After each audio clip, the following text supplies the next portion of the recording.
Welcome back. Right now, hundreds of cyclists are making their way to the University at Buffalo's North Campus for tonight's celebration of hope. Here's a live look at what's going on there right now as they get ready for those cyclists to arrive at UB North. That Peloton has a police escort for the 12-mile ride. The group is made up of the top donors of this year's Ride for Roswell. And a lot goes into the planning for this annual event. It is one of the nation's largest cycling charity events. Money raised for the Ride for Roswell helps to fund life-saving treatments and research to help cancer patients live longer lives, hopefully reach remission, and one day find a cure. Channel 2's Michael Wooten joins us once again live from Carlton Street with the story of a patient doing all she can to reach that goal. Hey, Michael.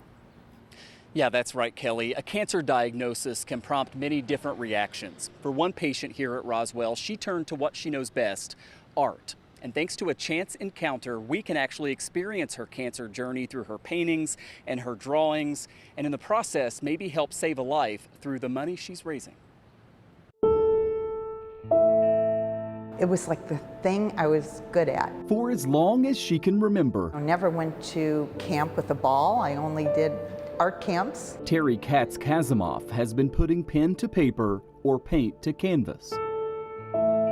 If I don't make marks every day, I feel like my day was wasted. For Terry, creating is like breathing.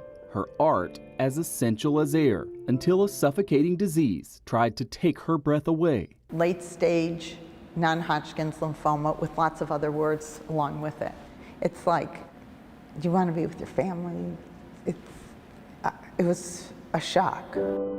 During the most difficult chemotherapy treatments, Terry could barely get out of bed, but she still made art. It's the only way I could express how I was feeling was through these marks. Marks now on display at the Buffalo Art Movement Gallery. I see Terry as someone who is a very celebrated artist that has earned her stripes in the art community. When I walked into BAM and saw them on the wall, if I look at them, I'll start to cry because I'll remember.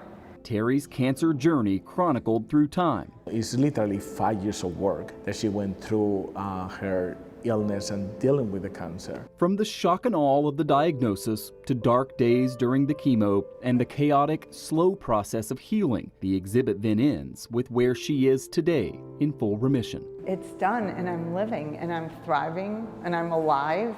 And sharing it all thanks to the most serendipitous of encounters. We say that art heals. You see, the owner of the gallery is also Terry's oncologist. I was very excited when she decided, yeah, this is a great idea. Now, my superhero, oncologist, is my gallerist. You know, this world-renowned doctor is telling me, you're going to live. You're going to get through this. And now to do it with him, this was like such a no-brainer. Terry says she wouldn't be here without Dr. Hernandez because the physician who originally diagnosed her suggested surgery right away. She went to Roswell for a second opinion. I said, no, I want to spend just a day at Roswell. It saved my life. Had I had the surgery, Dr. Hernandez said it would have taken 3 to 6 months and I would have been dead. So spend just one day at Roswell. For Terry, it's more than a slogan. So she's not only sharing her art, she's selling it, with 100% of the proceeds going to lymphoma research at Roswell Park. I just have to give back to everybody who cared for me.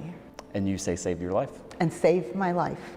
What is it like to hear her say you saved her life? It's a very kind words. You know, I always tell people that it takes a lot of people to make me look this good. The artist and her gallerist, patient and doctor. He helped save her life. Now she's helping fund research to save others. It's not just me, it's for everybody else. I mean, cancer is awful.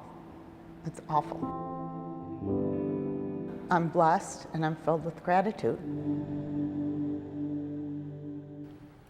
And that is the title of the exhibition. It will be up at BAM until August 27th. It's on Great Arrow Avenue in North Buffalo. BAM 716 Maria is the website to learn more about this. Our thanks to Terry. It's just a beautiful exhibition. We had pretty nice weather up until about the time everybody took off, but it's not going to damper the spirits on this important weekend, Maria. No, and you just showed why.